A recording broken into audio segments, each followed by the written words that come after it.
जसप्रीत बुमराहଙ୍କର भूरी भूरी प्रशंसा कले स्टुआर्ट ब्रॉड। हाँ आज्ञा दर्शक बंधु, टीम इंडिया बनाम टीम इंग्लैंड तृतीय टेस्ट द्वितीय दिन में 15तम 5 विकेट हल हासिल करथिबा जसप्रीत बुमराह लॉर्ड्स प्रथम 5 विकेट हासिल करथिले एवं एही प्रसिद्ध ग्राउंड रे सम्मान बोर्ड रे निज नाम लिखिथिले। यार अर्थ होउची बुमराह पूर्वतन भारतीय अधिनायक कपिल देव को विदेश टेस्ट रे जड़े भारतीय द्वारा सर्वाधिक 5 विकेट नेबार रेकर्ड भांगी देथिले। जसप्रीत बुमराह टीम इंडिया ପାଇଁ विदेश रे 13तम 5 विकेट नहीं कपिल देव को 12तम विदेशी 5 विकेट हल रेकर्ड को अतिक्रम करछंती। पूर्वतन भारतीय अधिनायक विदेश रे 66 टेस्ट रे एही सफलता हासिल करथिले, जेतेबेले जसप्रीत बुमराह 35 विदेश टेस्ट रे एही सफलता हासिल करछंती। इंग्लैंड रो पूर्वतन पेसर एवं टेस्ट रो सेमानकर द्वितीय सर्वाधिक wicket taker Stuart Broad Jasprit Bumrah को प्रशंसा करछंती। तांको जने बोलर भाव अभिहित कर विश्वर श्रेष्ठ बैट्समैन को मध्य से चैलेंज करती। सत कहवा गले बेन स्टोक्स, जो रूट और क्रिस ब्रुक्स को आउट कर स्पेल जसप्रीत बुमराह प्रकृत कार्य सारांश देखा।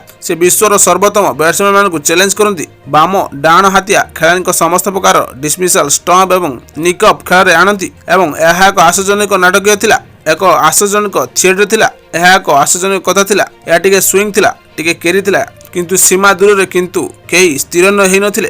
तापर जी स्टोक्स को बैट और पैड मध्य गेट दे आउट कर दिए, ऑफ स्टंप ग्राउंड रु बाहर को उपाड़ी फिंगी दिए। आपण जानते जे जसप्रीत बुमराह यह करिपारिबे एवं से प्रकृत रे से सम्मान बोर्ड रे रहिबाकु योग्य, जाकी बोर्ड स्काई स्पोर्ट्स रे स्टुआर्ट ब्रॉड कहते। देखार कथा सेकेंड इनिंग्स से जसप्रीत बुमराह केतोटी विकेट नौछंती। आपको कौन लगुच टेस्ट मैच टी किए जितिबो, टीम इंडिया ना टीम इंग्लैंड? कमेंट्स करी मत प्रकाश करंतु। एही भली क्रिकेट न्यूज देखा पई एवं आम सह जोड़ी रहया पई Odia bat ball news channel को निश्चित सब्सक्राइब करंतु एवं पाखर थिया बेल आइकन को प्रेस करी ऑल कर दियंतु, जा फल एही चैनल ले पोस्ट होतबा समस्त वीडियो नोटिफिकेशन आपण माने प्रथम पाइ परिबे। वीडियो भल लागितले लाइक एवं निज फ्रेंड सर्कल शेयर करबा जमार भूलंतु।